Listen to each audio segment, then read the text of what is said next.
Dhamma di segala zaman. Ini memang tema yang belum pernah diungkit sebelumnya, walaupun di masyarakat kadang-kadang suara-suara itu terdengar, apakah Dharma ini sesuai dengan kemajuan zaman?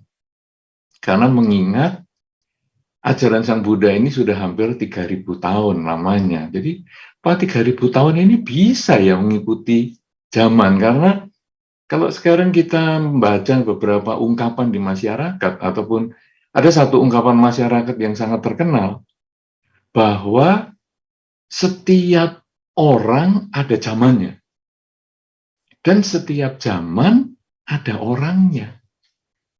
Nah, jadi kalau kita lalu berbicara tentang Dharma, ajaran Sang Buddha atau Sang Buddha sendiri misalnya, kita sering mengatakan dalam beberapa ceramah, ya mungkin kalau tadi Ibu Yuliana sudah punya pengalaman ceramah di beberapa tempat misalnya, kadang-kadang menyampaikan di zaman Sang Buddha. Nah, jadi ada zaman Sang Buddha. Tapi itu berarti adalah setiap zaman ada orangnya. Tetapi kemudian kita mengatakan di zaman sekarang, nah di zaman sekarang apakah ada Sang Buddha? Nah ini rasanya kita baru peringati ini tentang Trisuci Waisak itu, bahwa beliau sudah tidak ada di zaman sekarang ini, di zaman kita bisa ngobrol-ngobrol lewat media komunikasi yang demikian canggih ini. Sudah tidak ada, beliau sudah tidak hidup di zaman ini. Tetapi kalau tadi diceritakan di zaman Sang Buddha bersabda. Nah, jadi sekarang kita lalu melihat zaman ada orangnya, setiap zaman ada orangnya, setiap orang ada zamannya. Di masa yang akan datang, di zaman-zaman yang akan datang, kita sudah tidak zamannya lagi. Kadang-kadang mungkin kalau Anda mendengarkan musik anak-anak muda ya, saya lihat ini ada beberapa peserta kita ini kebanyakan cukup senior, sehingga anak muda, anak-anaknya mungkin sudah mahasiswa ataupun mungkin sudah lulus perguruan tinggi. Kadang ketika mendengarkan lagu-lagu mereka, para orang tua ini mengeluh, kok di zamanku nggak seperti itu ya lagunya. Ini zaman ini kenapa lagunya kayak gitu? Nah, jadi ini benar-benar menegaskan setiap orang ada zamannya, setiap zaman ada orangnya. Nah, tema ini menjadi menarik, menjadi satu tantangan. Tema yang dipilihkan oleh Garda Dharma Indonesia ini, bahwa Dhamma di segala zaman. Wow, ini membuat kita lalu berpikir, Bu, apakah Dhamma di zaman dulu berbeda dengan Dhamma di zaman sekarang?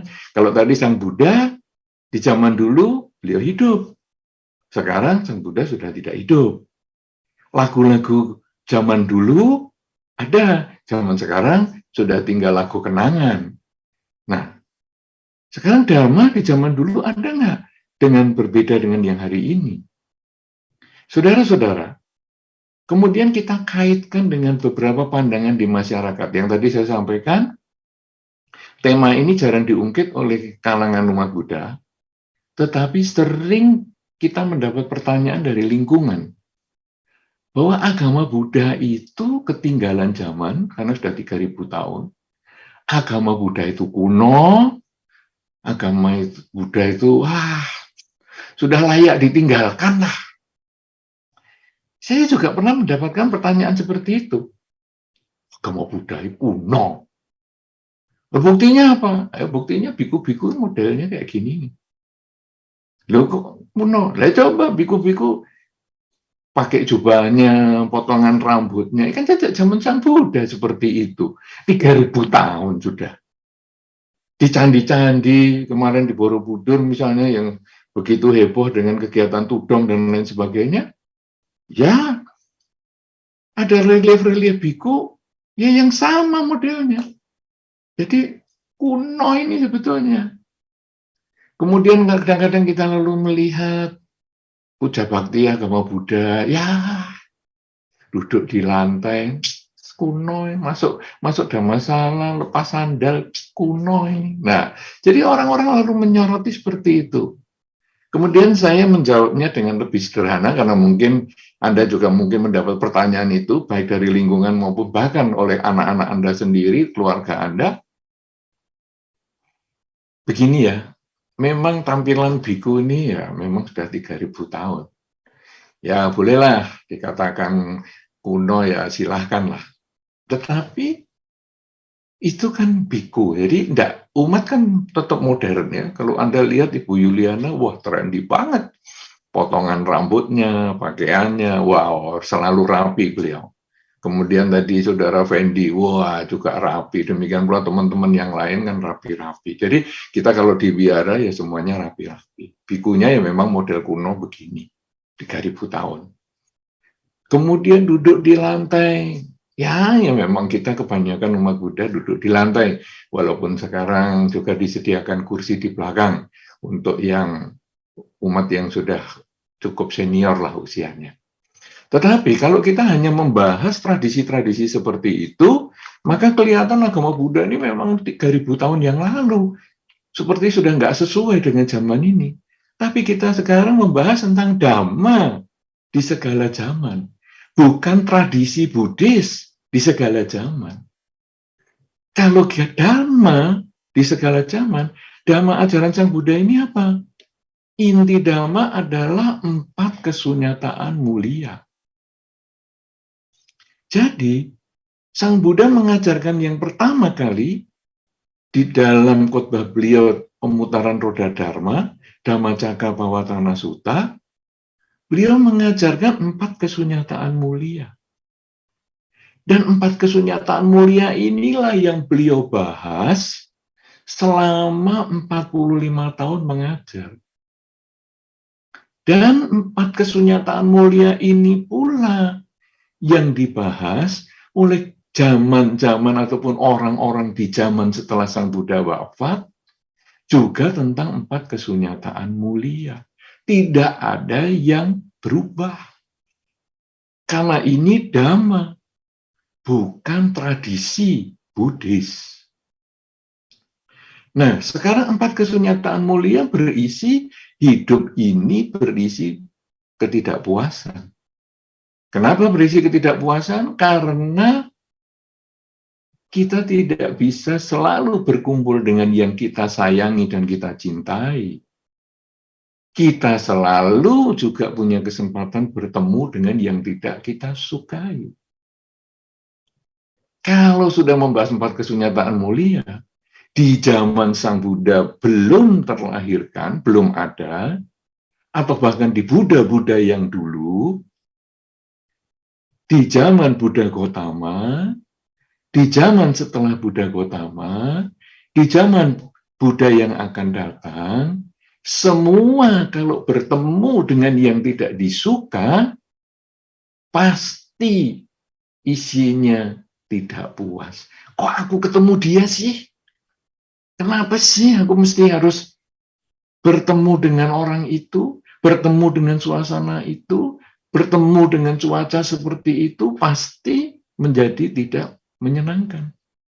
Sehingga ketika ada cuaca 30 derajat di Inggris saja, langsung masuk berita. Cuaca 30 derajat Celcius di Inggris, sampai banyak yang pingsan. Padahal kita di Indonesia ya sudah sering juga sampai 30 derajat. Nah, kenapa? Karena bertemu dengan yang tidak disuka sudah menjadi sesuatu yang tidak menyenangkan atau disebut stres. Berpisah dengan yang dicinta juga menimbulkan hal yang tidak menyenangkan alias stres. Misalnya apa? Kalau kita ini sekarang bisa berkumpul dengan keluarga, berkumpul dengan anak, dan lain sebagainya. Satu ketika anak mungkin sekolah di luar negeri, sehingga kita tidak bisa kelihatan setiap saat. Anak yang kita sayang, kita bisa stres. Berpisah dengan pasangan hidup, mungkin pasangan hidup pergi ke kota lain atau pergi ke alam lain, stres. Bahkan berpisah dengan binatang peliharaan pun stres. Punya anjing disayang-sayang, kalau hilang ditulis berita kehilangan anjing dan lain sebagainya. Begitu ketemu dirangkul sampai menangis dan lain sebagainya. Begitu anjingnya meninggal, stres. Kucing yang disayang-sayang meninggal, stres. Nah, berpisah dengan yang dicinta, sejak zaman Buddha-Buddha sebelumnya, sampai Buddha Gotama, sampai Buddha yang akan datang, sampai nanti di zaman yang akan datang pun, selalu tidak menyenangkan. Dan bertemu dengan yang tidak disukai pun tidak menyenangkan. Oleh karena itu disebutkan di dalam Dharma, ajaran Sang Buddha tentang 4 kesunyataan mulia, bahwa hidup ini berisi ketidakpuasan, karena bertemu dengan yang tidak disuka dan berpisah dengan yang disukai, ada sebabnya, yaitu keinginan, ingin selalu berkumpul dengan yang dicinta, dan tidak ingin berpisah dengan yang dicinta, tidak mau bertemu dengan yang dibenci. Kalau keinginan itu sebagai penyebab, maka keinginan itu dikendalikan, bisa timbul kebahagiaan, dan ada cara mengendalikan dengan jalan mulia berunsur 8. Ini yang diajarkan Sang Buddha di dalam 4 kesunyataan mulia di dalam Dhammacakkappavattana Sutta. Dan disampaikan di dalam Dharma, ajaran ini sudah diajarkan oleh para Buddha di zaman dulu, para Buddha di zaman yang akan datang, dan juga Buddha di zaman ini. Dengan demikian, maka Dhamma di segala zaman bisa diterima. Karena selalu terjadi cerita 4 kesunyataan mulia, bahwa ada ketidakpuasan, tetapi pada endingnya ada jalan untuk mengatasi ketidakpuasan itu dengan mengendalikan keinginan. Jalan mulia berunsur 8, ada yang disebut sila, samadhi, dan panya. Atau kadang orang menyampaikan dengan panya, sila, dan samadhi. Nah, saudara-saudara, dalam kesempatan ini kita tidak membahas tentang 4 kesunyataan mulia, karena itu sudah terlalu sering. Juga sudah terlalu sering menceritakan bagaimana mengatasi keinginan, sudah terlalu sering. Tetapi sekarang kita akan membahas salah satu poin Dharma yang ada di dalam Anguttara Nikaya tentang Dhamma yang bisa masih berlaku sampai saat ini, sampai di masa yang akan datang. Saudara-saudara, Dharma ini nanti akan menjadi pedoman untuk kita juga. Jadi, di zaman ini kita hidup, ya, setiap zaman ada orangnya, setiap orang ada zamannya, dan kita hendaknya bisa melaksanakan Dhamma yang akan saya sampaikan, yang saya ambilkan dari Anguttara Nikaya ini. Jadi jangan lagi kita punya pandangan bahwa Dhamma ini ketinggalan zaman dan lain sebagainya. Yang pertama, saudara, Dhamma mengajarkan kembangkanlah cinta kasih. Dari zaman dulu, zaman sekarang, zaman yang akan datang, cinta kasih ini sumber kehidupan. Apakah contoh cinta kasih sebagai sumber kehidupan? Salah satunya seorang ibu yang mengandung anaknya. Kalau ibu ini tidak punya cinta kasih, maka dia kemudian dengan berbagai alasan, anak itu mungkin akan digugurkan. Tapi kalau ibu ini memiliki cinta kasih, maka anak itu akan dirawat, dijaga. Walaupun ibu ini belum mengetahui apakah anak ini setelah dilahirkan akan menjadi jahat, apakah setelah dilahirkan anak ini menjadi anak yang berbakti, apakah setelah dilahirkan anak ini menjadi anak yang utuh fisiknya juga bagus, apakah anak ini setelah dilahirkan tidak lengkap, kurang indah dilihat misalnya. Dia tidak memperhatikan itu, tetapi seorang ibu dengan cinta kasihnya, dia merawat anaknya di dalam kandungan, supaya bisa bertumbuh sampai waktunya terlahirkan. Sehingga di dalam Dhamma dikatakan cinta kasih sumber kehidupan.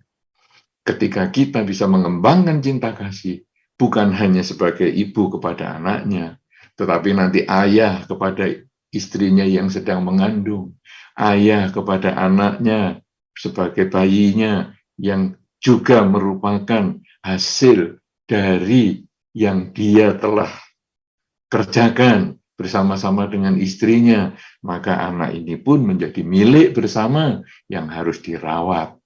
Inilah cinta kasih. Cinta kasih dimulai dari keluarga, kemudian cinta kasih bisa berkembang ke masyarakat, dengan tetangga, dengan lingkungan, bahkan dengan orang yang tidak kita kenal, yang ketemu di jalan. Ketika dia menyeberang, kita dengan penuh kasih sayang, kita memberikan kesempatan dia untuk lewat, dan lain sebagainya.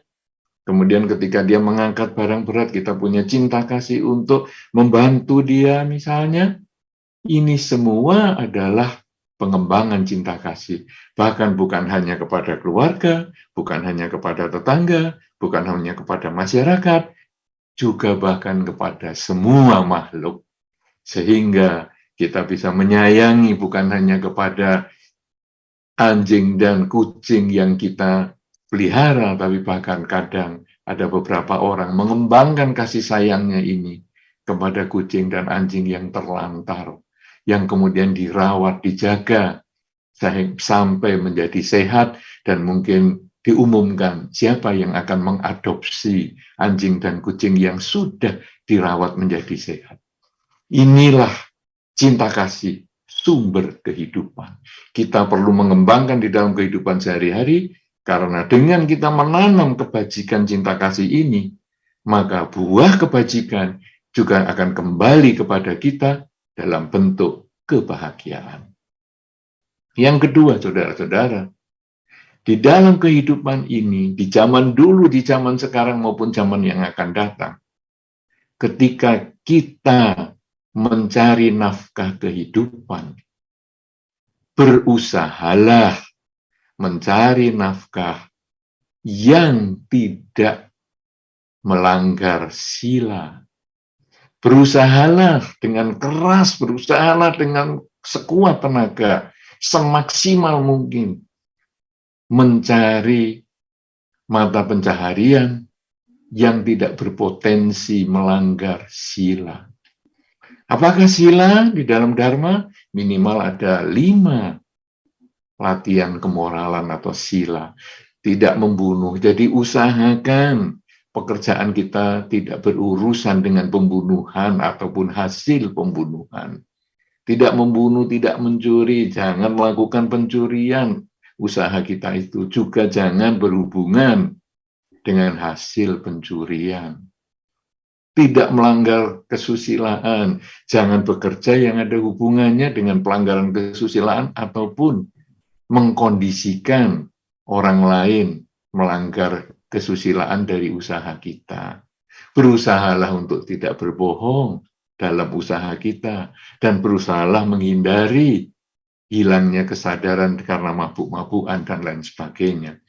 Inilah mata pencaharian yang perlu kita kerjakan di dalam kehidupan sehari-hari, karena kalau kita di zaman dulu, di zaman sekarang maupun zaman yang akan datang, melakukan salah satu dari pelanggaran sila ini, kita terkondisi bisa melanggar hukum negara. Misalnya kita menjual barang curian misalnya, kita bisa melanggar hukum negara, berpotensi ataupun bahkan melanggar hukum negara, sehingga kita bisa masuk ke penjara, dipidanakan. Tetapi kalaupun kita dengan kepandaian kita ataupun kita dengan berbagai cara berusaha menghindari dari hukum negara, kita dengan pelanggaran kelima sila ini atau salah satunya, kita terkondisi untuk tidak berbahagia di dalam kehidupan kita. Padahal pelaksanaan Dharma itu dapat mengkondisikan kita hidup bahagia. Kalau sekarang yang pertama tadi, adalah mengembangkan cinta kasih supaya kita juga menanam banyak kebajikan agar memperoleh hidup bahagia. Yang kedua, melakukan pekerjaan atau bermata pencaharian yang berpotensi melanggar sila itu kita hindari, maka kebahagiaan pun akan terkondisi kita dapatkan.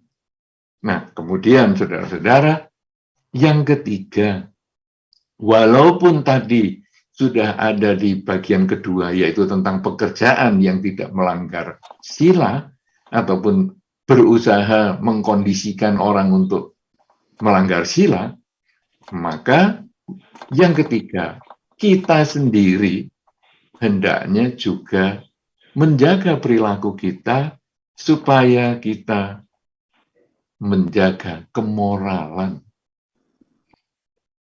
Di zaman ini, walaupun itu sulit, kadang-kadang terkondisi karena hidup bebas di masyarakat tertentu, walaupun terkondisi seperti itu, orang yang ingin bahagia, mulailah dengan menjaga sikap.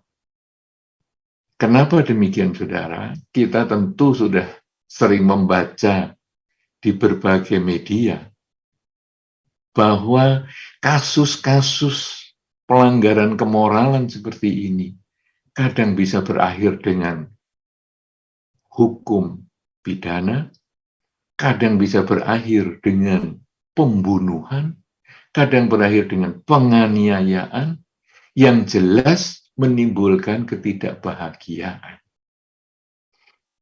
Jadi, ketiga hal ini kalau kita lakukan, yaitu kita mengembangkan cinta kasih, berusaha yang tidak melanggar sila, dan menjaga perilaku kita agar sesuai dengan aturan kemoralan di dalam masyarakat ataupun di dalam dharma, maka hidup kita ini akan bahagia. Apalagi kalau kita mengembangkan kebenaran. Kebenaran di dalam berbicara, kejujuran di dalam berbicara, kejujuran di dalam bersikap dan bertindak. Saudara-saudara, di dunia seperti hari ini, ketika bisnis online demikian marak, kalau kita tidak jujur, bisnis online yang kita bangun untuk waktu yang sudah cukup lama bisa hancur karena mendapatkan rating yang jelek. Jadi kita mengirimkan, misalnya kita menjual barang elektronik, HP misalnya, handphone, tapi kemudian kita kirim pesanan itu dengan barang second misalnya, barang yang sudah bekas misalnya. Ketika orang itu menerima, orang yang pertama menerima mungkin tidak tahu sehingga kita kemudian orang lain kan juga tidak tahu karena barangku yang second ini aku kemas dengan baik sekali. Orang yang pertama tidak tahu, ya pembeli pertama, pembeli kedua nggak tahu, pembeli ketiga nggak tahu. Tapi ada nanti satu masa pembeli yang mengerti teknologi, dia melihat, dia mengamati, loh handphone ini kok bekas. Kemudian dia menulis di media bahwa penjualan di toko ini, toko online ini adalah barang bekas. Kemudian pembeli kita yang pertama, kedua, ketiga, keempat, kelima, yang tadi diam-diam saja tadi, melihat dan membuktikan benar bekas. Dan akhirnya usaha kita menjadi hancur. Kenapa? Karena kita tidak mengembangkan kejujuran. Di zaman hari ini justru sangat baik untuk jujur. Apalagi sekarang di dunia ini mulai mengurangi keterlibatan seseorang terhadap transaksi. Misalnya pergi ke supermarket. Di beberapa negara maju, supermarket itu sudah tidak dijagain orang. Jadi kita ngambilin barang diri, kemudian kita tinggal ngetap HP kita, sudah. Kita membayar seluruh belanjaan yang kita beli tadi. Baik itu belanjaan yang murah, mungkin itu sayur-sayur dan sebagainya, ataupun belanjaan yang mahal, misalnya barang-barang elektronik, mungkin juga barang-barang fashion, dan lain sebagainya. Tinggal ngetap HP kita dengan QR code-nya, selesai. Nah, itu kejujuran.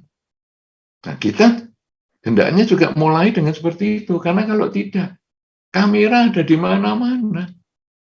Sehingga begitu kita melewati saja, ya mungkin hari itu tidak masalah, tapi langsung kita dikenali kameranya sebagai orang yang penipu.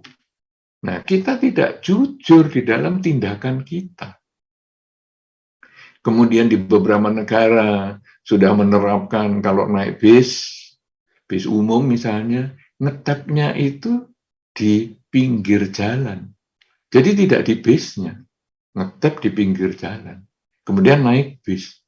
Sampai di mana, nanti turun, ngetap lagi di pinggir jalan. Bukan di bisnya.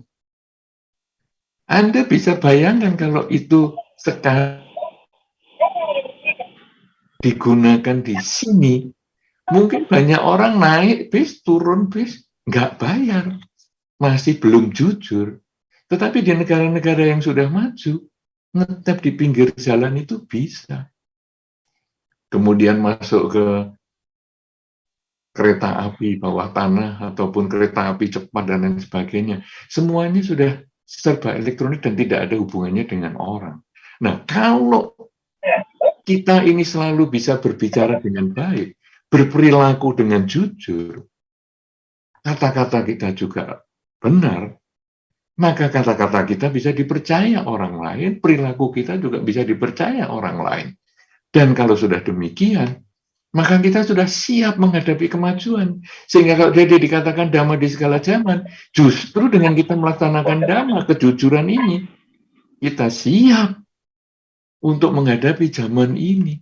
Karena zaman yang serba elektronik, zaman yang serba robot, zaman yang serba orang bisa dipercaya, kita siap menjadi orang yang bisa dipercaya. Nah, inilah kejujuran. Kalau yang pertama tadi adalah berbicara tentang pengembangan cinta kasih. Kalau yang kedua ini tadi adalah berusaha bekerja bermata pencaharian yang tidak melanggar kemoralan atau berpotensi melanggar kemoralan. Kemudian yang ketiga ini adalah menjaga kemoralan sendiri supaya tidak melakukan tindakan-tindakan yang asusila. Kemudian yang keempat, bersikap jujur, baik di dalam pembicaraan maupun perilaku. Ya, nah kemudian yang kelima sekarang adalah bahwa kita di dalam kehidupan modern ini, di zaman ini maupun zaman dulu maupun zaman yang akan datang, sesuai dengan dharma yang ada di Anguttara Nikaya ini, berusahalah untuk mengembangkan kesadaran setiap saat. Jadi selalu sadar saat ini saya sedang apa. Kita memang memiliki 3 dimensi waktu, masa lalu, kira-kira tadi setengah jam yang lalu, masa yang akan datang, mungkin setengah jam yang akan datang, mungkin 1 jam yang akan datang, 2 jam yang akan datang, seminggu lagi. Kita selalu punya masa lalu dan masa depan. Tetapi masa lalu itu hanya kenangan dan pelajaran. Masa depan, tujuan, tapi masih belum terjadi, masih impian. Apakah kita masih hidup lagi seminggu lagi? Belum tahu. Apakah kita masih hidup 1 jam lagi? Belum tahu, belum tentu. Mungkin 1 jam lagi kita masih hidup, mungkin sebulan lagi kita masih hidup, mungkin 10 tahun lagi masih hidup, tapi belum tentu. Sedangkan 1 hari yang lalu kita pernah hidup, tapi sudah tidak bisa kembali ke 1 hari yang lalu. Seminggu yang lalu kita pernah hidup, tapi sudah tidak bisa kembali ke seminggu yang lalu.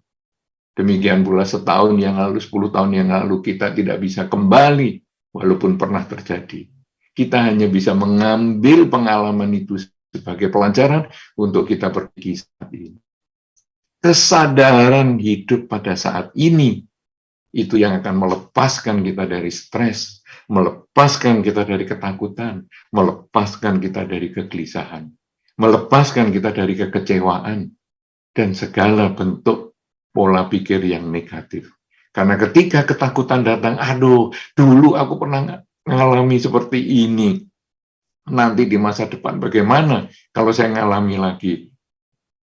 Pengalaman di masa lalu yang seperti itu saya jadikan pelajaran untuk persiapan di masa depan.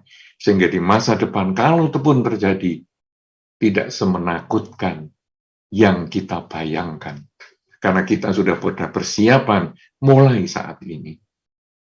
Demikian pula kebahagiaan di masa lalu. Aku bisa sukses di masa lalu. Kalau tadi dikatakan bisa ada pelatihan, Dhamma Desana atau Dhamma Duta dan lain sebagainya. Aku bisa sukses pada saat pelatihan itu.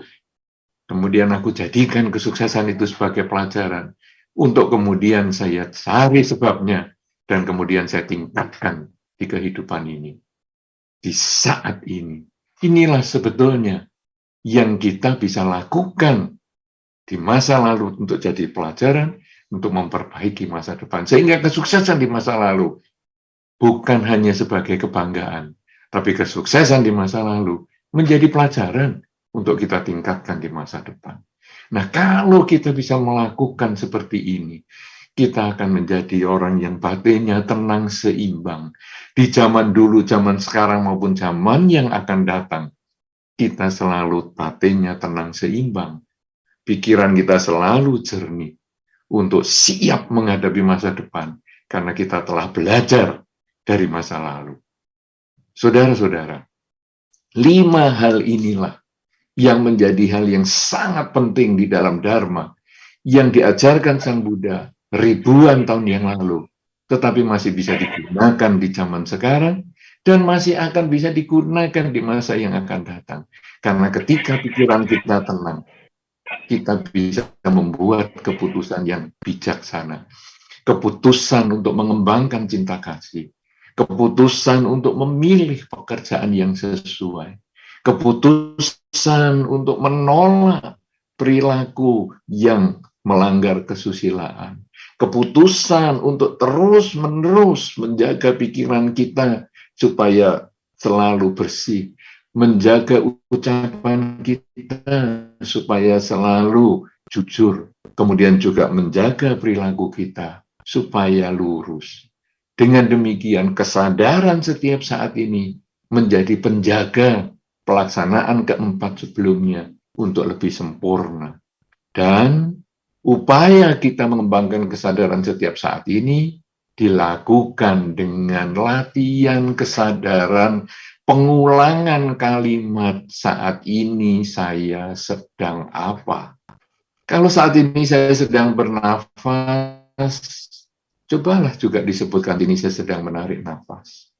Kalau saat ini saya sedang mengeluarkan nafas, cobalah sebutkan juga saat ini saya sedang mengeluarkan nafas. Kalau Anda bisa berlatih ini 15 menit pagi bangun tidur dan malam mau tidur 15 menit, hanya mengamati saat ini napas masuk, saat ini napas keluar. Semua pikiran yang lain Anda singkirkan dan Anda hanya pusatkan pada saat ini Anda napas masuk, napas keluar.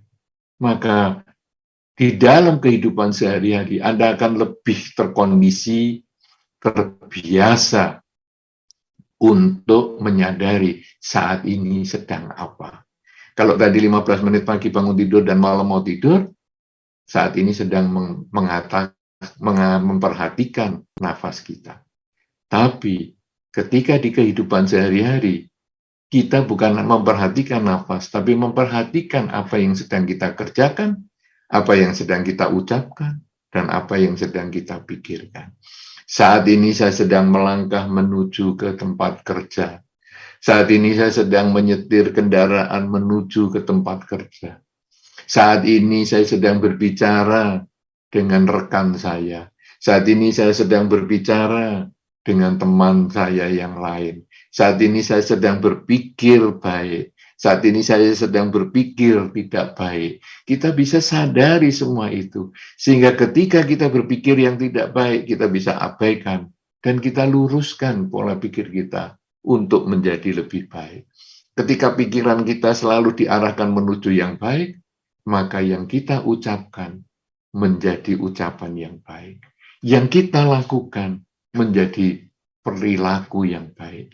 Inilah yang tadi saya sampaikan, kesadaran saat ini menjadi penopang, menjadi pendorong, menjadi penguat 4 perilaku yang sebelumnya yang tadi saya sudah sebutkan. Oleh karena itu, di urutan yang kelima ini bukan menjadi urutan yang paling tidak penting, tapi justru menjadi yang paling penting. Karena itu, usahakanlah mulai sekarang sampai nanti di akhir kehidupan kita, gunakanlah minimal 15 menit pagi bangun tidur. 15 menit malam mau tidur. Duduk yang enak, duduk yang tenang, duduk yang rileks, santai, tutup mata, kemudian mengamati, merasakan napas masuk dan napas keluar. Semua pikiran yang bukan tentang napas abaikan, adanya kembalikan ke napas masuk dan keluar. Kemudian nanti selesai itu, amatilah apa yang Anda kerjakan, ucapkan, dan pikirkan. Dalam 3 bulan kalau Anda bisa lakukan, maka keempat yang lainnya ini, yaitu bisa mengembangkan cinta kasih, bisa kemudian juga bermata pencaharian yang baik dan tidak melanggar sila, bisa berperilaku tidak melanggar sila, dan kemudian bisa berperilaku jujur dan berbicara jujur, itu dapat Anda kerjakan menjadi lebih mudah Anda kerjakan, dan itu menjadi bekal hidup kita di zaman ini yang sesuai dengan Dharma. Karena sesungguhnya Dhamma dapat bertahan di segala zaman, karena Dhamma berbicara tentang bagaimana ketika kita berpisah dengan yang dicinta dan bertemu dengan yang dibenci, yang semua itu hanya karena pikiran kita. Ketika pikiran bisa kita kendalikan, hidup ini menjadi bahagia. Dan kalau hidup ini bahagia, kelima hal yang Anda kerjakan ini tadi akan dapat Anda lakukan, menambah kebahagiaan Anda, bahkan mengkondisikan Anda mencapai kebebasan dari kelahiran kembali setelah kehidupan ini. Marilah kita bersama-sama bertekad melaksanakan Dharma yang bisa selalu berada di segala zaman ini, yang cocok untuk segala zaman ini, agar kebahagiaan menjadi milik kita, kebahagiaan menjadi milik anggota keluarga kita, kebahagiaan menjadi milik masyarakat kita, dan kebahagiaan menjadi milik semua makhluk. Semoga Anda semua selalu berbahagia, semoga semua makhluk berbahagia. Sabisata Bhavantu Sukhitata. Terima kasih, saya kembalikan kepada Ibu Yuliana. Baik Bante, kita akan masuk ke sesi tanya jawab. Di sini sudah ada Saudari Stephen ya, dari Surabaya. Izin Bante bertanya, manakah yang lebih baik saya bertekad setelah saya berbuat kebajikan, semoga dengan kebajikan yang saya lakukan dapat membuahkan hasil, selalu mengenal Buddha Dhamma di segala zaman, atau semoga dengan kebajikan ini dapat membuahkan hasil saya dapat menjadi Sotapanna suatu saat nanti. Terima kasih. Gitu Bante, pertanyaan dari Stephen, silakan. Baik, satu pertanyaan yang menarik ya. Masalah sebetulnya tekad ini tergantung kita masing-masing ya, karena namanya tekad ya. Tidak ada rumusnya bahwa harus seperti itu. Jadi kalau sekarang ada yang bertekad ya, semoga saya mencapai kesucian, silahkan. Nah, cuman kalau mungkin ditanya pendapat pribadi saya, tekad ini mungkin ada baiknya diucapkan dengan kalimat yang pertama, yaitu bahwa semoga saya nanti terlahir dan masih mengenal Dhamma, atau masih punya kesempatan mempraktekkan Dhamma. Karena dengan mengenal dan mempraktekkan Dhamma, seseorang punya potensi untuk mencapai kesucian. Tapi kalau tekadnya untuk mencapai kesucian, kalau kondisinya belum mendukung, mungkin itu belum dapat ketemu, jadi belum ketemu untuk lahir lagi yang pas. Jadi ibaratnya begini, ibaratnya sekarang kita memilih apa ya, mungkin memilih makanan ya. Mungkin kalau ada makanan Padang misalnya, atau makanan apa ya, rendang misalnya, makanan Padang. Kita memilih rendang. Nah, jadi kalau belum ketemu rendang, maka yang lain ini itu jadi lewat gitu saja. Baru ketemu rendang, nah ini yang saya tunggu. Jadi setelah melewati banyak, lalu kita ketemu rendang itu. Tapi kalau kita bertekadnya adalah pokoknya saya mau makan lauknya apa ya di restoran Padang ini, ya terserah. Nah akhirnya ketemu nanti mungkin yang ayam lah, mungkin yang apalah. Jadi sampai satu ketika mungkin akan ketemu rendang. Tapi kalaupun nggak ketemu rendang karena sudah habis, saya masih bisa makan yang lain. Tapi kalau niatnya hanya makan rendang, maka kalau sudah habis saya nggak dapat makan lagi. Ya semuanya sudah habis, yang saya cari habis. Nah ini maksudnya. Jadi ketika kita mau mencapai tingkat kesucian tertentu, kalau kesempatannya itu belum ada, maka kita nggak dapat kesempatan untuk terlahir kembali yang terkondisi untuk mencapai kesucian itu. Tapi kalau sekarang kita tekadnya adalah supaya saya terlahir lagi sebagai manusia yang mengenal Dhamma, yang terkondisi untuk belajar dan melaksanakan Dharma misalnya. Maka ini seperti ya pokoknya saya masuk restoran Padang, ya yang ada untuk lauk saya ambil. Sehingga pokoknya dia lahir sebagai manusia yang mengenal Dhamma. Kadang-kadang mengenal Dhammanya mungkin sudah setengah umur misalnya, tapi kadang-kadang dari kecil hanya di lingkungan tradisi saja misalnya, ya enggak apa-apa.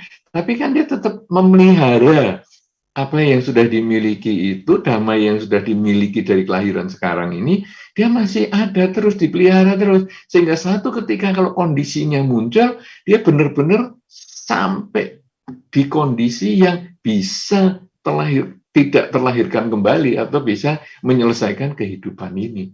Karena dia sedang ngambil yang kecil-kecil ini. Jadi kalau menurut pendapat saya pribadi, karena ini di dalam apa ya sumber Dhamma tidak terlalu banyak disinggung, jadi saya tidak terlalu banyak mendapatkan informasi tentang hal ini karena niat itu kan bebas ya.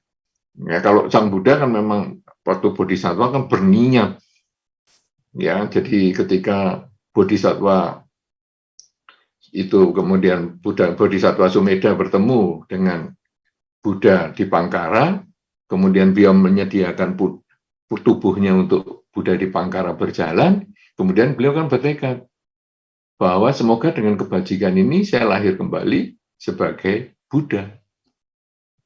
Itu tekad beliau yang luar biasa karena beliau sudah punya potensi sebetulnya dalam kehidupan itu mencapai kesucian.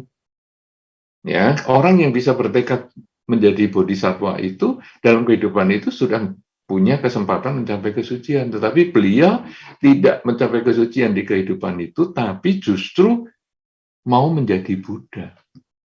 Nah, dari tekad beliau sebagai Pertapa Sumedha tadi kepada Buddha di Pangkara untuk menjadi Buddha itu tadi, melewati 100.000 kalpa, 4 asangkaya kalpa. Itu segitu lamanya. Itu sudah potensinya menjadi seorang yang mencapai kesucian. Nah, jadi kalau kita langsung mau mencapai kesucian, saya kira malah jadi panjang ceritanya. Lebih baik semoga saya terlahir lagi sebagai manusia yang mengenal Dhamma, atau mungkin yang berpotensi memiliki kesempatan mempelajari dan melaksanakan Dhamma. Mungkin itu akan lebih mudah untuk kita lahir lagi sebagai manusia, dan seterusnya. Begitu, mudah-mudahan ini bisa lebih jelas bagi Saudara Stephen. Terima kasih, Saudara Stephen. Silahkan Ibu Yuliana.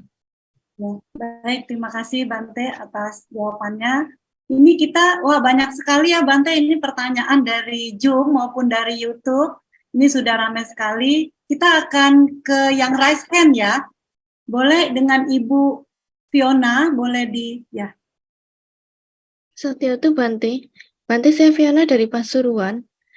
Bante, di zaman sekarang banyak pembabar dhamma baik yang menyampaikan secara offline maupun online. Terkadang satu dhamma yang diajarkan bisa berbeda pengertian dengan yang lain. Bagaimana agar kita yakin dengan kebijaksanaan untuk mengatasi keraguan terhadap perbedaan tersebut, Bante? Agar kita tahu bahwa yang kita pelajari adalah dhamma sejati yang Sang Buddha ajarkan. Mudah-mudahan, Bante. Baik. Jadi dhamma ini sebetulnya bisa dilihat dari banyak segi. Karena tadi saya sampaikan juga, Sang Buddha mengajarkan 4 kesunyataan mulia pertama kali di dalam Dhammacakkappavattana Sutta. Kemudian 4 kesunyataan mulia ini menjadi kurikulum ajaran Sang Buddha selama 45 tahun mengajar. Bahkan sebetulnya kalau ditarik lebih jauh, Buddha-Buddha yang dulu juga mengajar 4 kesunyataan mulia, demikian pula Buddha-Buddha yang akan datang. Oleh karena itu, disampaikan di dalam Dhamma, dalam satu zaman, tidak pernah terjadi ada 2 Buddha terlahirkan bersama. Jadi zaman ini, walaupun Buddha Gautama sudah wafat, tetapi masih pelajarannya masih ada, maka tidak ada Buddha yang lain. Karena nanti akan mengajarkan juga 4 kesunyataan mulia. Nah, jadi barang yang sama tapi bisa diajarkan sampai begitu banyak kali, berarti tentu versinya ini sudut pandangnya banyak. Sama dengan tangan Anda misalnya dilihat dari depan, dari belakang, dari samping yang lain, dari atas, dari bawah kan berbeda-beda. Demikian pula pembabar dhamma kadang melihat dari sudut yang berbeda. Sehingga mungkin kesan Anda atau kesan kita semua, kok beda ya? Nah, tetapi ingat, tujuan pembabaran dhamma itu apa? Mengurangi ketamaan, mengurangi kebencian, dan mengurangi kegelapan batin. Selama mengurangi ketamaan, kebencian, kegelapan batin, itu adalah dharma. Ya, nanti itu salah satu tanda. Sang Buddha pernah menyampaikan juga bahwa di dalam sumber dhamma disampaikan salah satu tanda karena nanti di masa-masa satu ketika itu dhamma ini diterangkan dengan macam-macam yang bisa ngaco-ngaco yang seperti yang tadi Anda tanyakan itu. Tetapi disampaikan di dalam dhamma, kuncinya apa? Apapun yang dikatakan, yang penting dapat mengurangi ketamaan, kebencian, kegelapan batin. Kalau itu diperoleh, mengurangi ketamaan, kebencian, kegelapan batin, itulah dharma. Sesuai dengan yang diajarkan Sang Buddha, walaupun kelihatannya ngaco. Tetapi walaupun kelihatannya benar, tapi kalau tidak bisa untuk mengurangi ketamaan, kebencian, dan kegelapan batin, maka itu bukan dhamma. Air mineral dimereki obat serangga, pembunuh serangga. Dia tetap air mineral yang bisa diminum, walaupun mereknya obat pembunuh serangga. Tetapi obat pembunuh serangga yang dimereki air mineral, diminum pasti mati. Artinya, isi yang paling penting, jangan terlalu dengan kemasannya kita melekat. Begitu, Saudari Fiona, mudah-mudahan jelas. Sangat baik ya menyebutkan asalnya ya. Jadi seperti Saudara Stephen, Surabaya, Fiona, Pasuruan, kemudian mungkin yang teman-teman yang lain yang nanti mau bertanya, baik secara langsung maupun tertulis, sangat baik untuk menyebutkan dari mana agar kita tahu acara ini secara langsung bisa diikuti di mana saja. Terima kasih. Silakan Ibu Yuliana. Terima kasih Bante. Ya baik Bapak Ibu, teman-teman semua, bagi yang ingin bertanya, disarankan juga Bante untuk bisa menyebutkan asal ya, asal kota atau negara. Karena di sini saya lihat udah ada dari Hong Kong nih Bante ya, dari Hong Kong dan berbagai negara lainnya juga ikut bergabung di Bante ya. Baik, untuk selanjutnya ini ada pertanyaan dari Santi, namun belum menyebutkan kotanya. Di sini Namo Buddhaya Bante, apakah meditasi boleh kita lakukan di tempat tidur, sebelum tidur dan sesudah bangun? Mohon penjelasannya. Silakan Bante. Baik, Saudara Santi atau Saudari Santi nanti melengkapi ya data tempat tinggal ataupun kota ataupun negara yang tinggal sekarang. Apakah meditasi boleh dilakukan di tempat tidur? Sebetulnya boleh, cuman kurang ideal. Di tempat tidur itu, auranya itu, kalau kita mau ngomong, auranya itu untuk tidur. Sehingga kalau meditasi di kasur cenderung ngantuk. Karena itu tidak terlalu ideal. Idealnya Anda duduk di, kalaupun Anda punya kamar, karena mungkin kos misalnya, duduklah di lantai dengan menggunakan karpet, kalau bisa membelakangi tempat tidur. Karena melihat tempat tidur waktu sebelum kita meditasi, ya kan, sebelum meditasi kita buka mata, kemudian kita tutup, melihat kasur, itu lebih terkondisi, kita gampang ngantuk. Nah, jadi kalau kita di kamar pun kita duduk di lantai dengan karpet kecil lah, posisi kita duduk, kemudian kita membalik tubuh kita, tidak melihat kasur, dan kalau bisa hanya melihat tembok. Karena kalau nanti melihat komputer misalnya, atau laptop, kita nanti juga jadi kepikiran, ada tugas yang belum selesai nih. Nah, apalagi ngadepi sisa camilan sore tadi. Jadi kita kemudian, camilannya nanti kalau saya tutup mata, didatangi cicak. Waduh, repot ini. Nah, akhirnya kita meditasinya jadi kacau, karena mikirin camilan itu. Nah, jadi kalau bisa melihat tembok yang netral, atau gambar Buddha mungkin, dan lain sebagainya, jadi yang netral, sehingga kalau kita meditasi menjadi lebih tenang dan lebih cepat. Jadi prinsipnya bisa, tapi tidak terlalu ideal. Ya, begitu. Silakan Ibu Yuliana. Bagi yang belum lengkap nanti tidak usah dibacakan dulu. Ya, baik. Bante, terima kasih. Baik, Bapak Ibu, mohon yang bertanya dilengkapi dengan asal kota atau negara mana ya, agar Bante bisa juga mengetahui dari mana Anda yang bertanya. Baik, ini udah ada tadi yang raise hand, Upasarika Mega. Boleh disebutkan nama dan kota atau... Iya, terima kasih Ibu Yuliana, nama budaya. Saya Upacarika Mewah dari Kota Tangerang, Banten, Bante. Jadi pertanyaan saya, kisaran ini Bante, itu saya pernah dengar bahwa Tawatimsa itu terbentuk karena 33 laki-laki yang bersatu padu membuat suatu kebajikan sehingga mereka lahir di Tawatimsa. Yang ingin saya tanyakan, Tawatimsa itu sebenarnya diketahui adanya alam tersebut di era Buddha Gautama atau di era Dipankara juga, Bante. Kemudian yang selanjutnya adalah bagaimana ajaran Buddha itu bisa sama, Bante, sejak zaman Dipankara sampai Buddha Sakyamuni, Buddha Gautama. Tapi yang saya pernah baca juga, Bante, ada satu sutta yang berasal dari zaman Buddha Kassapa tentang Aganda Sutta, Bante. Apakah ada sutta-sutta lain tulisan daripada Buddha-Buddha terdahulu seperti Buddha Kassapa tersebut? Itu saja, terima kasih Bante, Namo Buddhaya.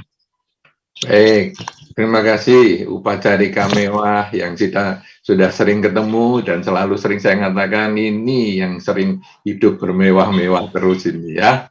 Nah, ini saya sudah sering ketemu. Semua orang belajar hidup sederhana, umat Buddha ini belajarnya malah hidup mewah, namanya juga mewah. Oke lah. Baik, nah pertanyaan yang pertama tadi tentang Tawatimsa, apakah di zaman Buddha-Buddha sebelumnya ada?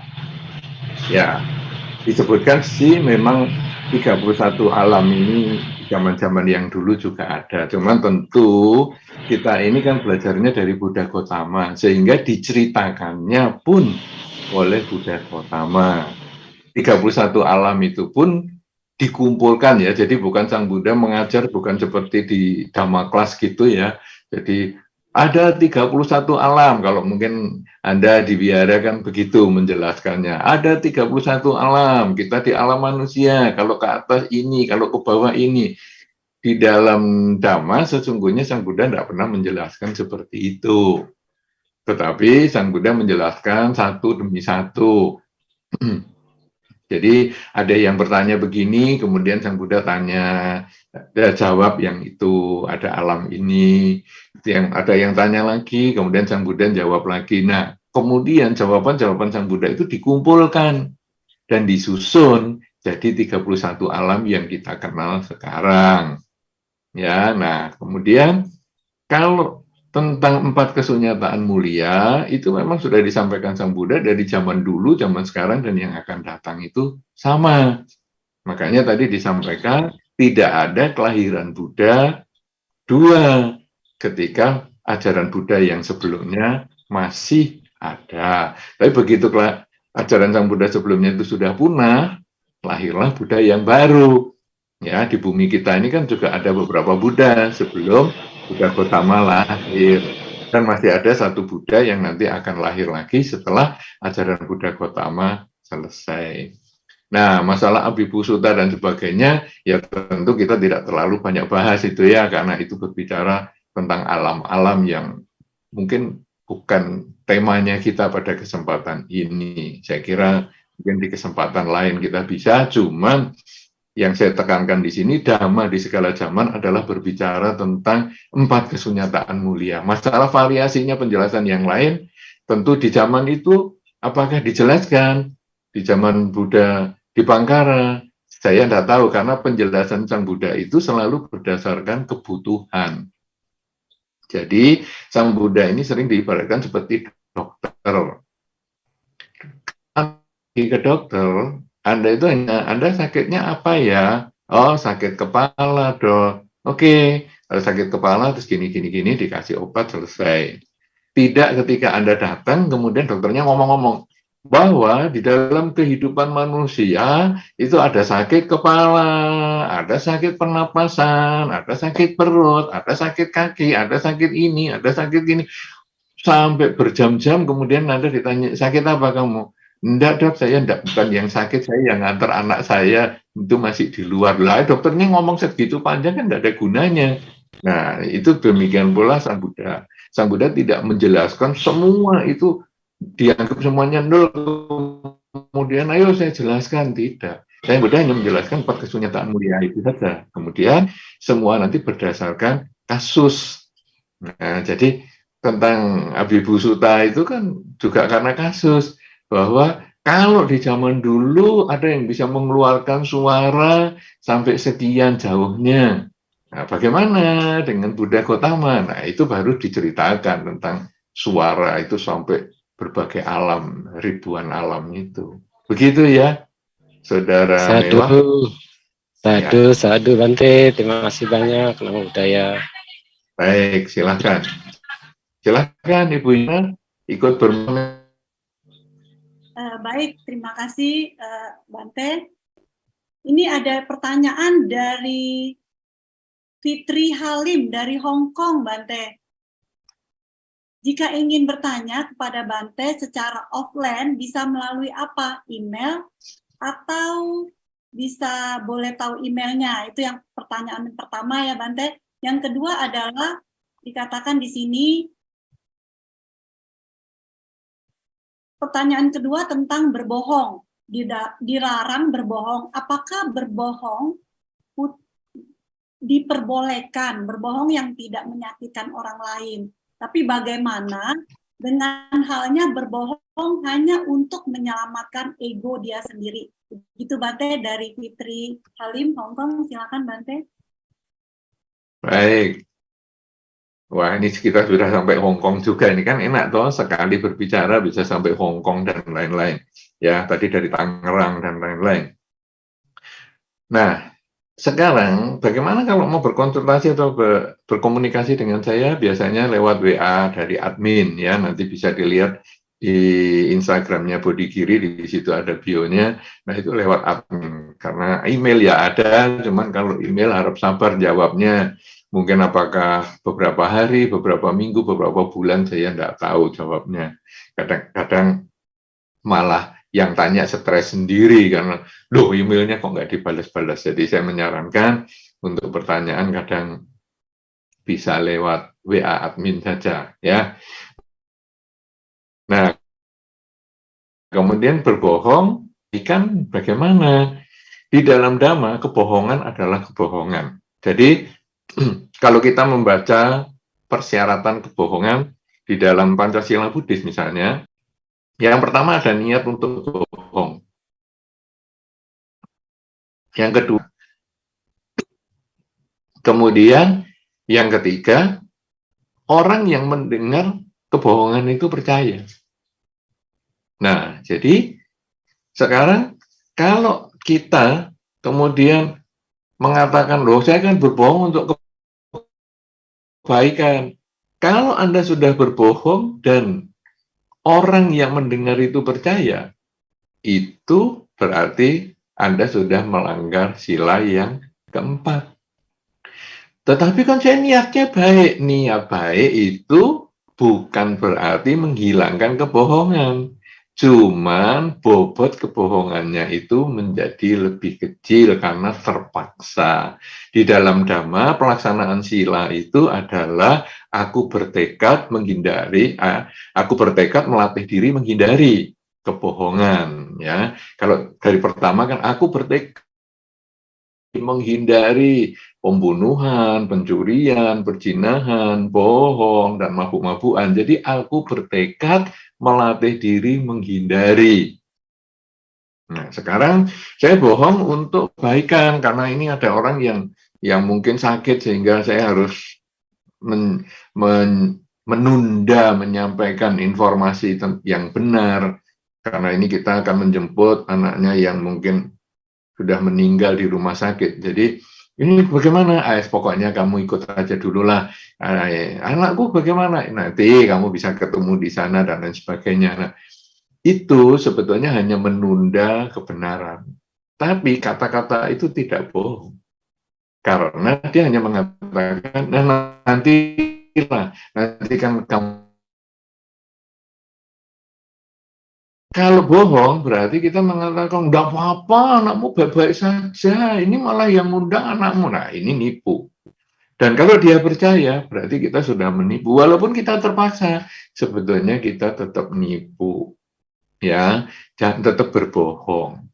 Jadi sebaiknya hindarilah kebohongan itu dengan menggunakan kalimat-kalimat yang lain.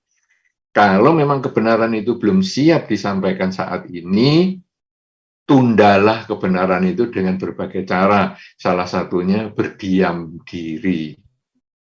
Jadi ketika ditanya, gimana nih anak ini?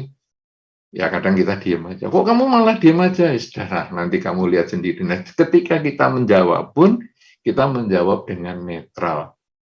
Nah, kebohongan menutupi ego, betul. Kadang-kadang kebohongan itu hanya untuk menutupi ego. Kalau ini tadi kan supaya dia tidak mengalami kejutan, ya karena mungkin anaknya meninggal, misalnya anak tunggalnya meninggal.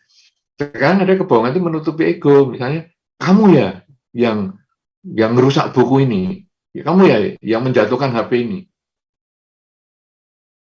Aku ini memang aku, tapi bukan. Nah, ini kebohongan, jelas kebohongan karena orang itu kemudian percaya bahwa kita tidak ataupun bukan orang yang menjatuhkan HP sampai pecah.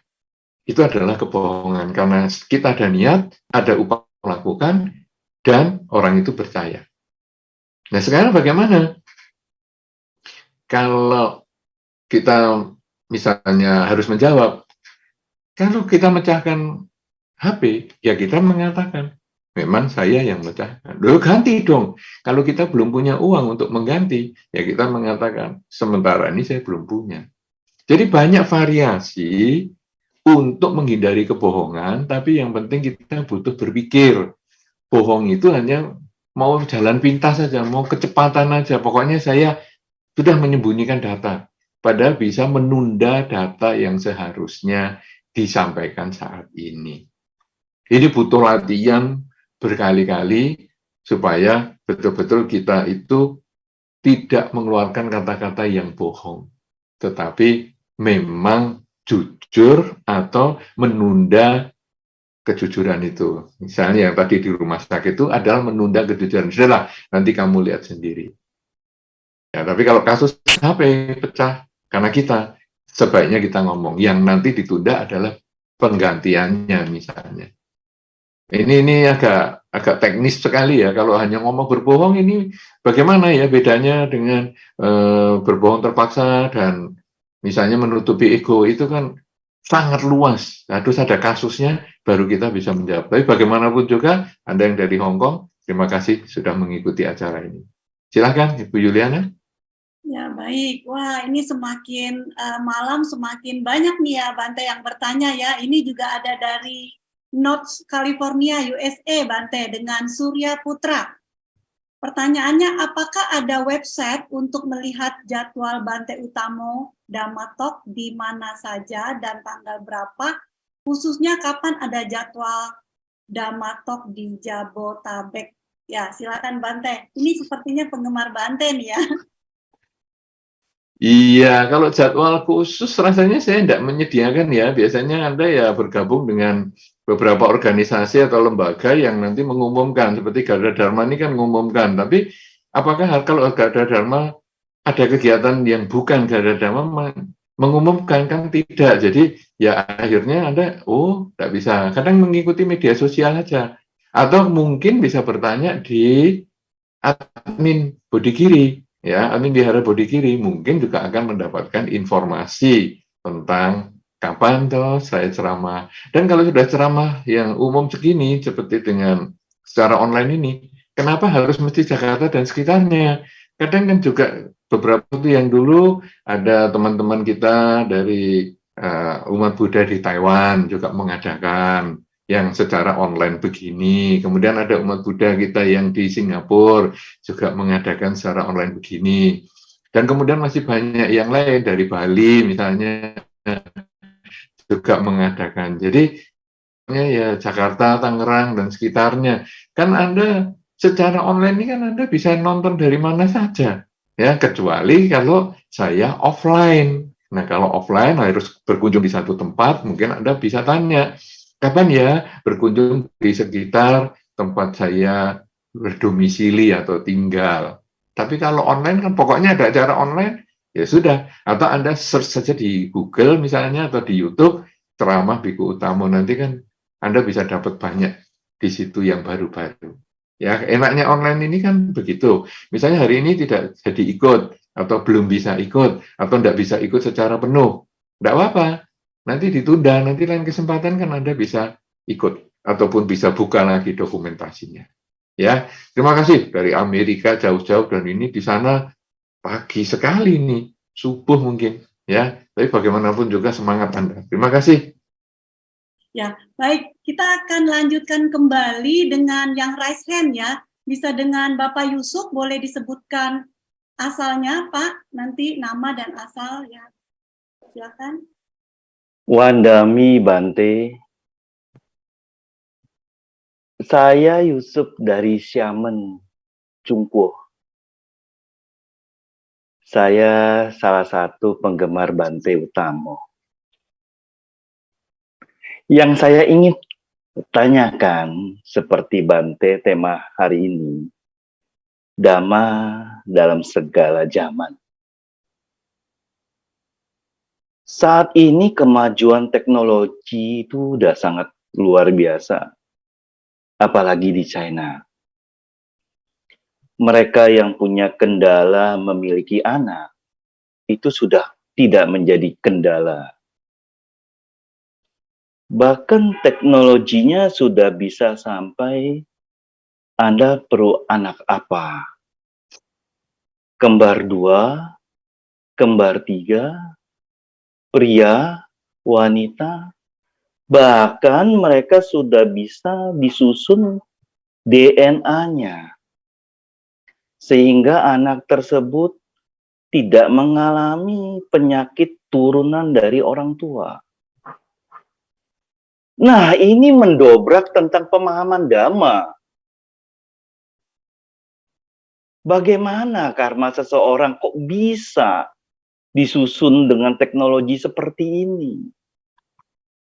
Dan ini sudah terjadi di depan mata buat kami yang di negara maju. Mohon pencerahan dari Bante. Terima kasih atas kesempatan ini. Baik. Anumodama, Bante. Terima kasih Romo Yusuf. Wah, kadang-kadang malah dipanggil Suhu Yusuf ya. Memang beliau ini waduh luar biasa sekali. Selalu hadir. Hanya sekali-sekali saja tidak hadir sampai saya sepadang bertanya, ini kemana nih Suhu Yusuf ini? Nggak ada ya. Dari Xiamen lagi luar biasa. Ya, saudara-saudara atau khususnya yang tadi Suhu Yusuf atau Romo Yusuf ya. Teman-teman semua juga. Memang sekarang sudah ada rekayasa genetika seperti itu. Ya. Dulu sih diawali hanya bayi tabung dan lain sebagainya ya, tapi sekarang sudah bisa menghilangkan DNA yang buruk-buruk sehingga tidak punya penyakit turunan dan lain sebagainya. Itu memang luar biasa sekali kemajuannya. Tapi kemudian hubungannya dengan karma apa? Nah, ini hubungannya adalah kalau sekarang kita lihat proses terjadinya bayi, ya kita karena ini cerita tentang manusia, proses terjadinya bayi dalam kandungan. Menurut Dharma itu terjadi dari 3 persyaratan, yaitu ada sel telur yang sudah matang, ada sperma, dan ada kesadaran.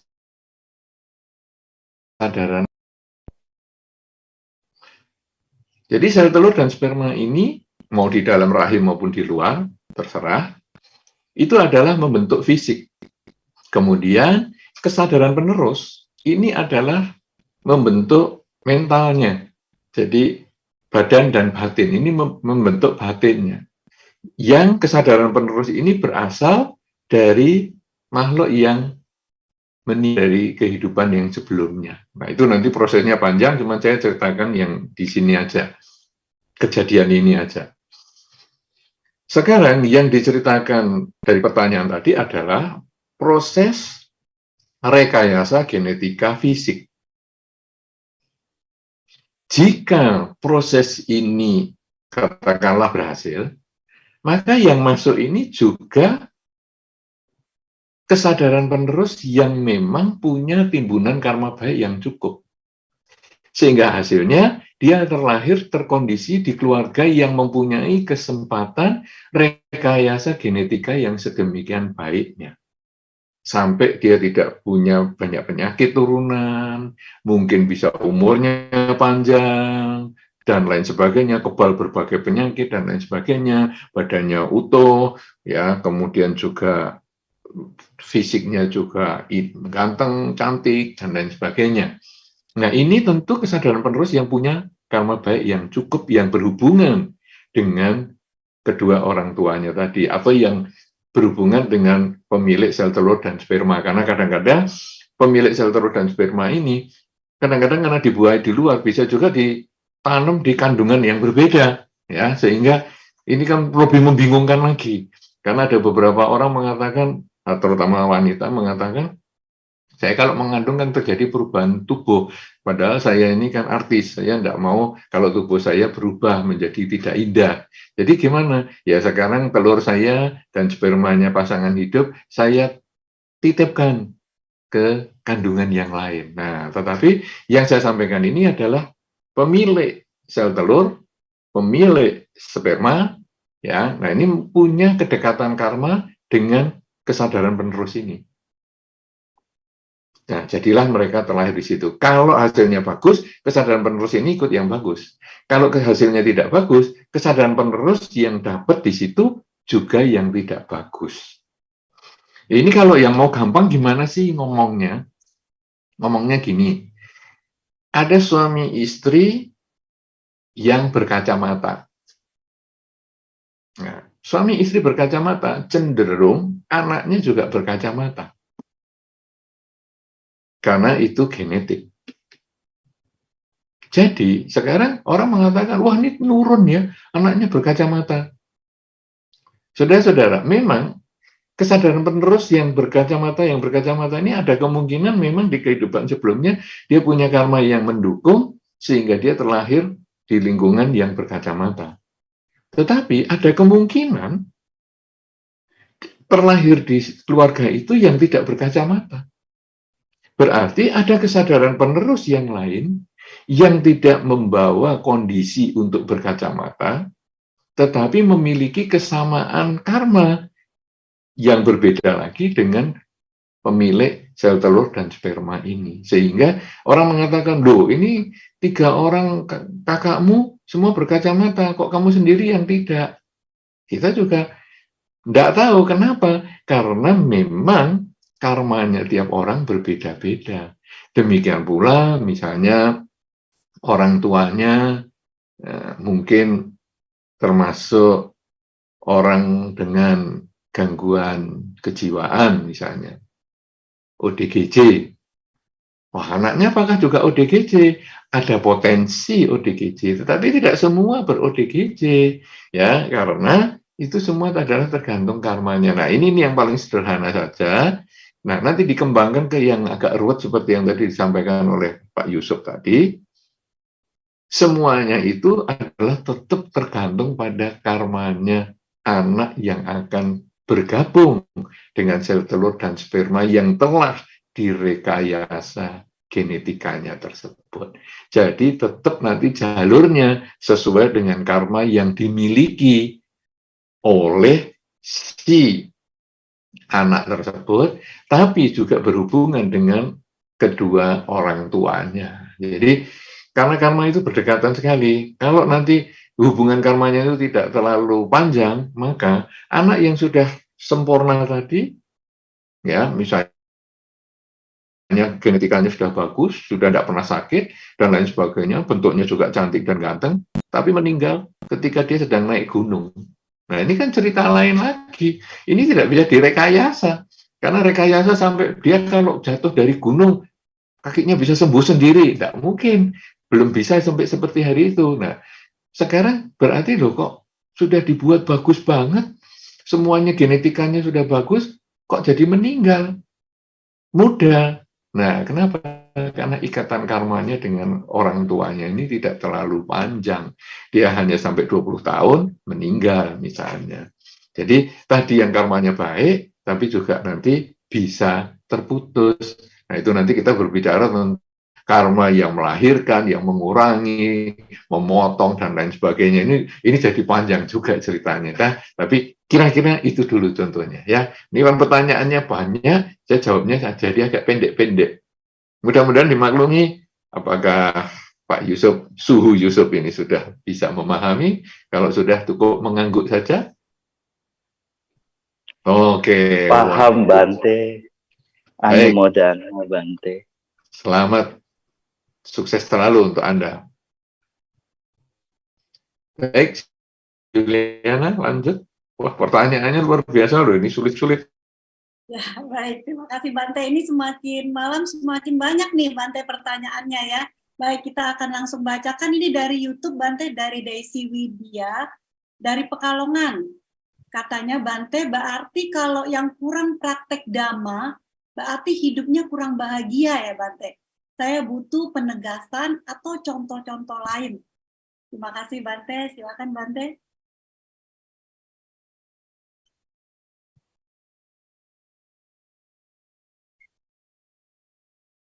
Saya agak putus-putus untuk menerima pertanyaannya Ibu Juliana tadi. Saya hanya mendengar bahwa kalau tidak melaksanakan Dhamma berarti hidupnya kurang bahagianya gitu ya.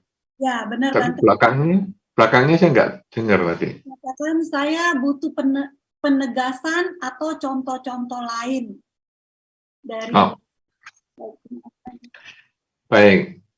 Dhamma itu adalah yang tadi disampaikan ketika ada yang kebingungan dari Pasuruan tadi, adalah bagaimana mengurangi ketamaan, kebencian, dan kegelapan batin. Dan saya sudah kasih contoh, racun serangga dikasih merek minuman mineral, dia tetap mematikan. Air mineral dikasih merek pembasmi serangga, dia tetap diminum menyegarkan. Artinya apa? Dhamma di sini bukan berbicara tentang merek. Tidak selalu hubungannya dengan agama Buddha, tapi berhubungan dengan perilaku. Bagaimana bisa mengurangi ketamaan, kebencian, dan kegelapan batin. Sehingga bagi mereka yang selalu bisa mengurangi ketamaan, kebencian, dan kegelapan batin, tentu hidupnya akan bahagia.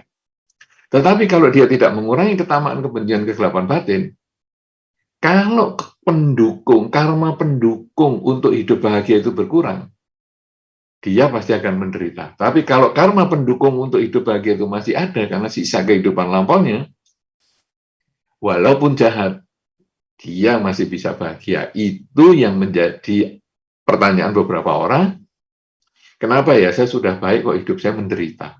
Padahal kalau di dalam Dhamma kan dikatakan, kalau sudah banyak berbuat baik kan hidupnya bahagia. Kenapa ya si A itu? Orangnya jahat kok hidupnya bahagia. Padahal kan di dalam Dhamma dikatakan, orang yang jahat hidupnya menderita. Nah, ini karena diibaratkan seperti menanam padi dan menanam jagung. Ada yang tanamannya lebih awal duluan. Jadi misalnya kalau padi itu karma baik, jagung ini karma buruk misalnya, ada yang dia sudah menanam padi dulu, baru menanam jagung. Sehingga padinya panen, jagungnya ini belum panen. Dan orang mengatakan, orang itu berbuat jahat, tapi kok selalu ya, dia itu kan nanam jagung terus tuh. Tapi kok bisa dapat panen padi? Nah, orang itu kok jahat terus, tapi kok hidupnya bahagia? Karena tanaman padinya ini belum habis panennya.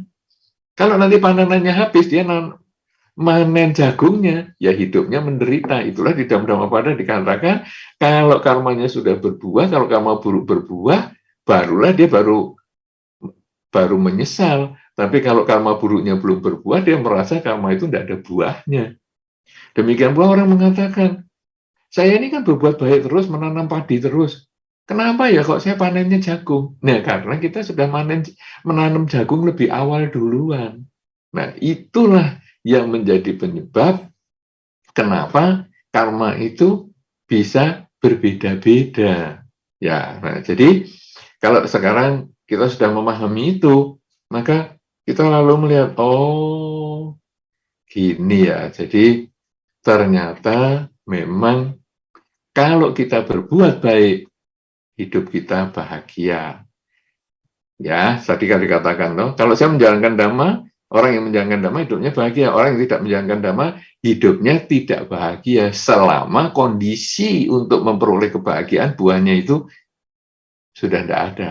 Demikian pula orang melaksanakan Dhamma hidupnya akan bahagia selama kondisi timbunan karma buruk yang dia miliki sudah tidak terlalu banyak. Karena karma buruk yang kita miliki itu kadang-kadang muncul, kemudian kita memperbanyak kebajikan dengan mengucapkan begini, sudah berbuat baik saja masih hidupnya menderita.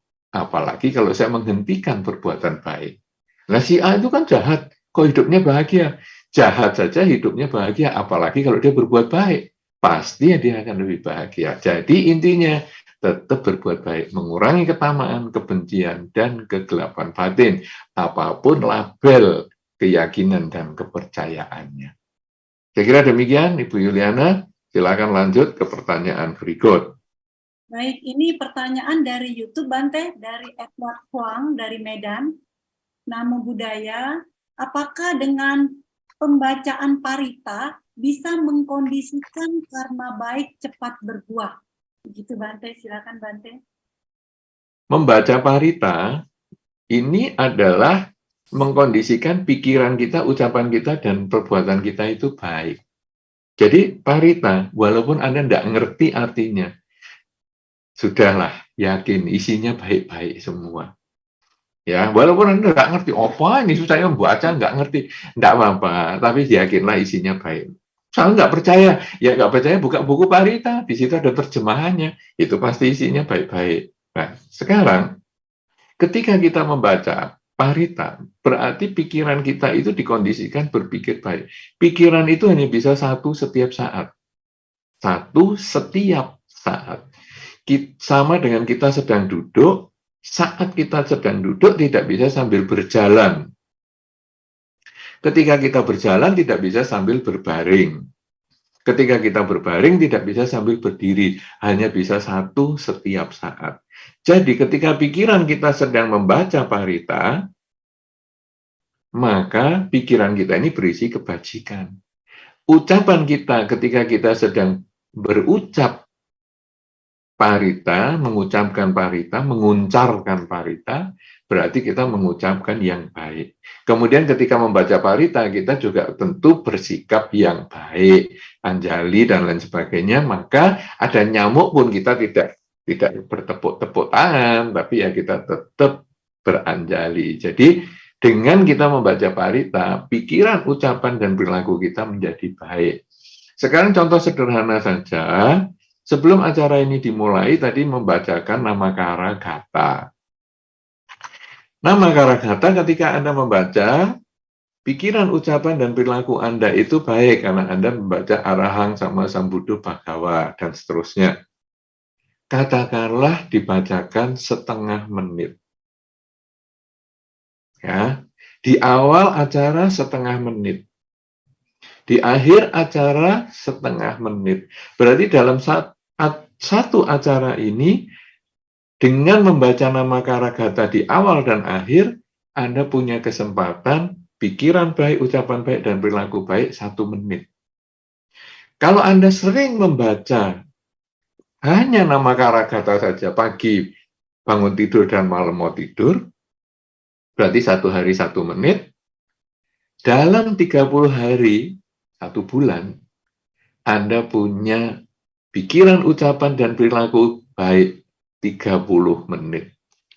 Coba duduk meditasi, belum tentu 30 menit itu selalu fokus. Tapi dengan nyicil, setengah menit pagi bangun tidur, malam mau tidur, 1 bulan 30 menit. 1 tahun, 6 jam. 10 tahun, 60 jam. Hanya dengan nama Karagata, pagi bangun tidur, malam mau tidur. Kalau sekarang Anda membaca parita 15 menit pagi, 15 menit malam, bisa Anda renungkan, 1 hari setengah jam. 1 bulan 30 hari, 15 jam. 1 tahun, hitung sendiri. Nah, kan luar biasa. Hanya dengan modal seperti itu. Ini sudah nabung.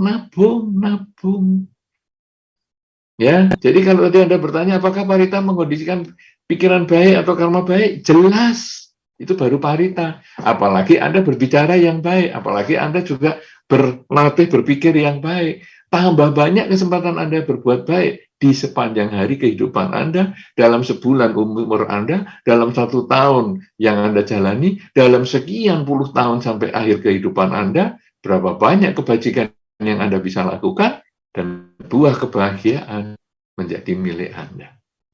Pertanyaan yang bagus dari Medan, luar biasa, jauh sekali. Baik, silakan Ibu Yuliana, sambung lagi.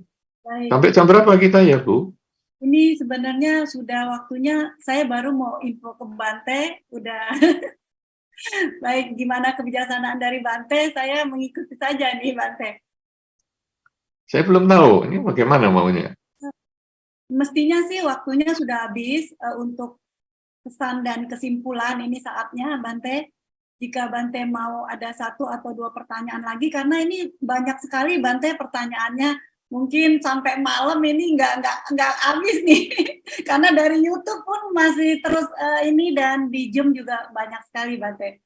Ini sebetulnya penggemar Bante ini dari seluruh kota, negara, semuanya udah komplit masuk ke dalam Gada Dharma Indonesia ini, Bante.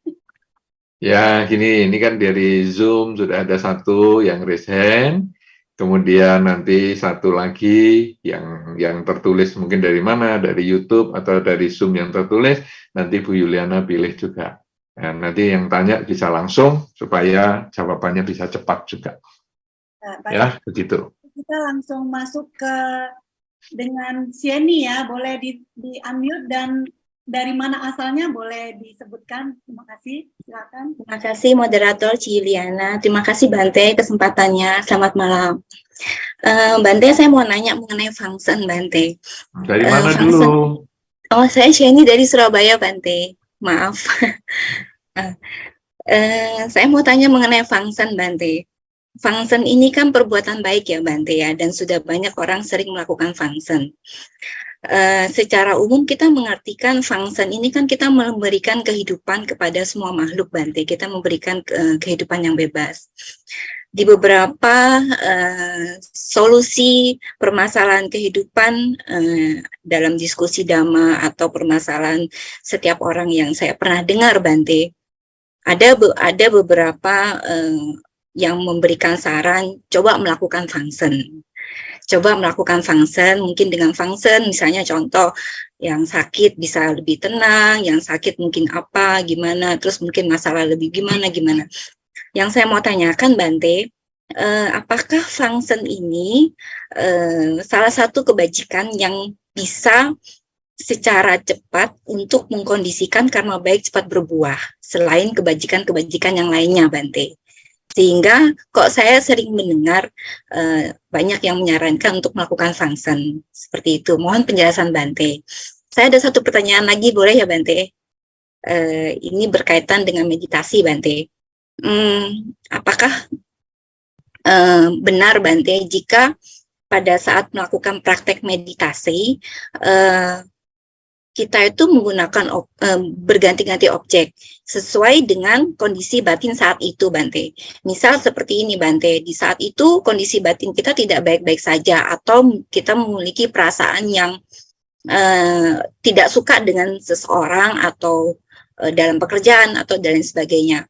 Kemudian pada saat kita ingin bermeditasi di pagi hari atau di malam hari, kita menggunakan objek meta bawana Bante yang dengan pengulangan kata, sabesata dan sebagainya. Apakah dan mungkin di besok harinya kita balik lagi ke objek yang seperti biasa kita melakukannya, kita memilihnya Bante. Apakah seperti itu baik Bante? Mohon penjelasan Bante. Terima kasih Bante.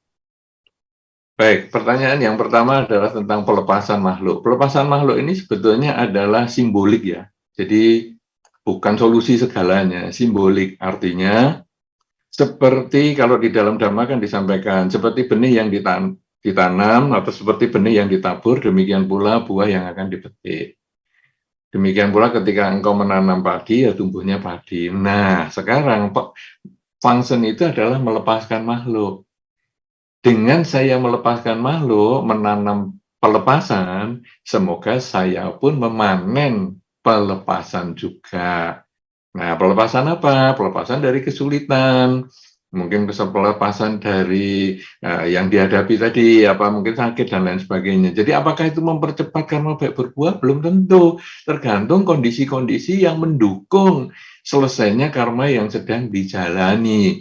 Tetapi pelepasan makhluk ini benar-benar menjadi satu kias. Kalau Anda mungkin karma baiknya masih belum mendukung, minimal Anda sudah melakukan perbuatan baik. Karena dengan pelepasan makhluk, apalagi rutin misalnya, seminggu sekali dan sebagainya, tapi tidak pesen ya melepaskan makhluknya ya. Melepaskan makhluk ini adalah mencari makhluk yang memang sudah ada. Jadi jangan pesan, tolong ya besok saya mau melepas makhluk, function, nanti kamu ngantar ke saya. Jangan. Itu namanya penipuan. Orang lain nyari untuk kita lepaskan itu hanya seperti syuting aja.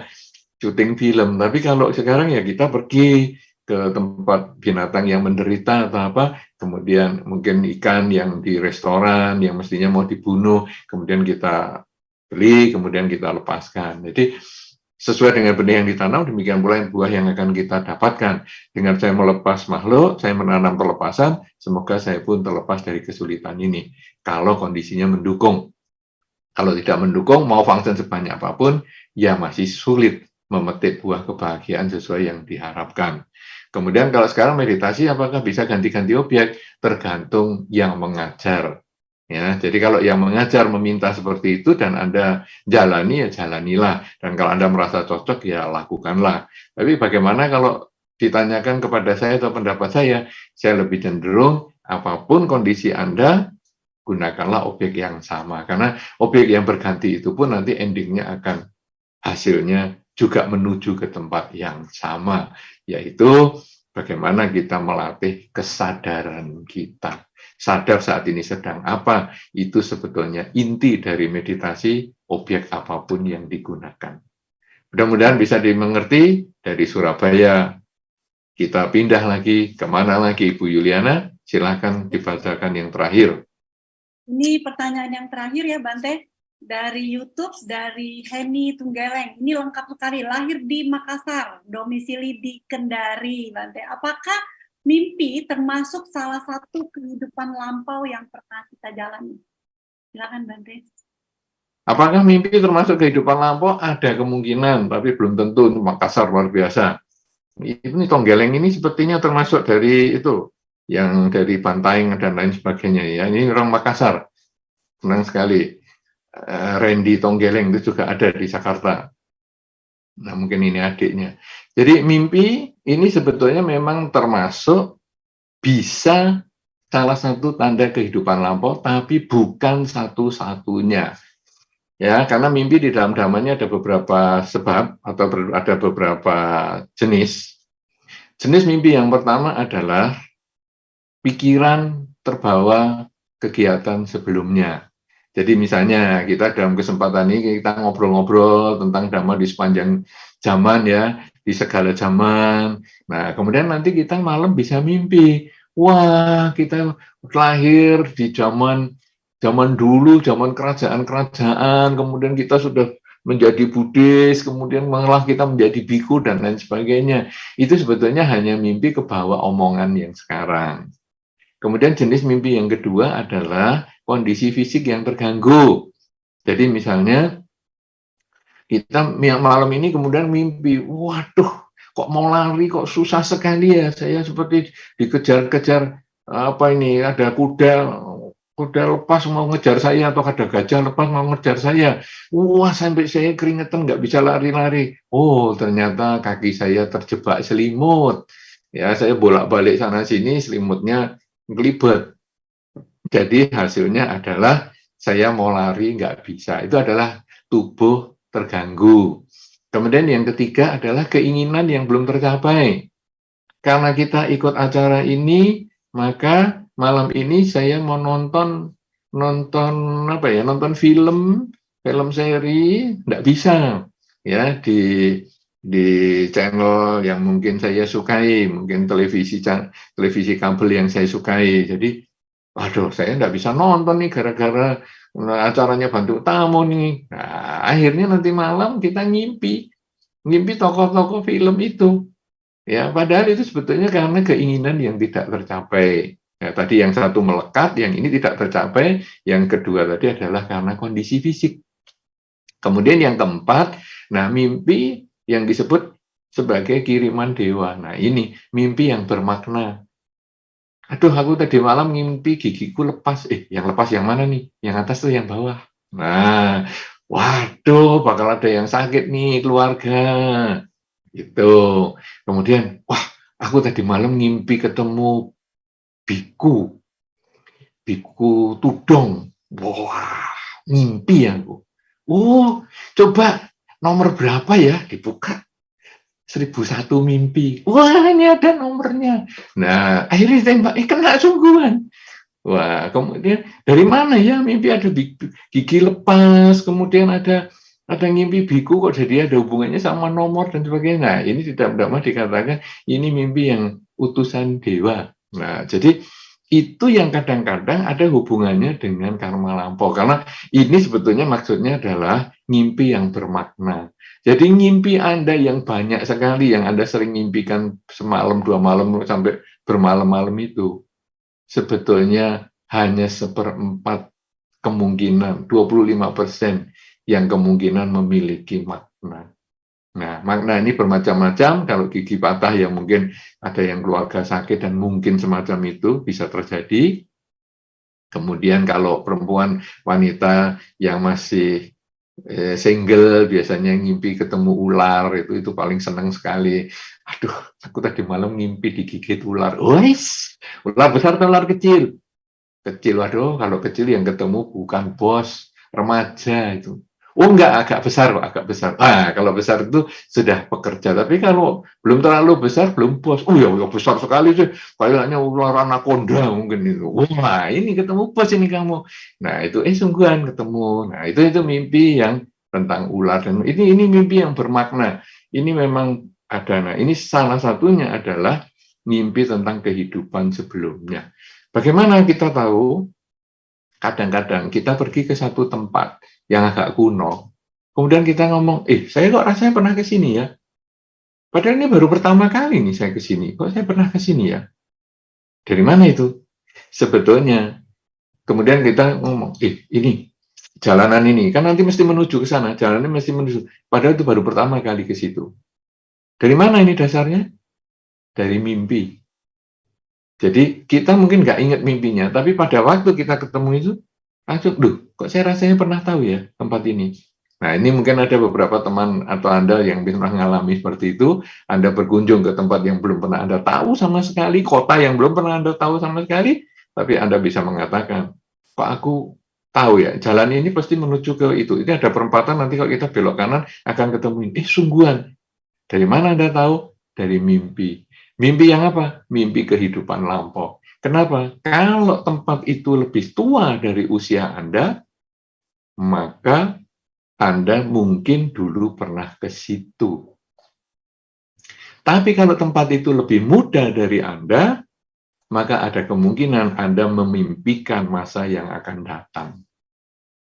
Ya, itu sudah beberapa juga saya ketemu beberapa orang yang mengatakan, Bante, saya itu sudah pernah ngimpi tempat ini loh Bante dari SMP. Loh, waktu SMP tempat ini belum ada, belum dibangun seperti ini. Ya, tapi saya tahu ini bentuknya garisnya seperti ini, polanya lantainya seperti ini. Itu saya SMP sudah sering mimpi ini. Tapi SMP belum dibangun. Nah, itu berarti dia mimpi yang akan datang.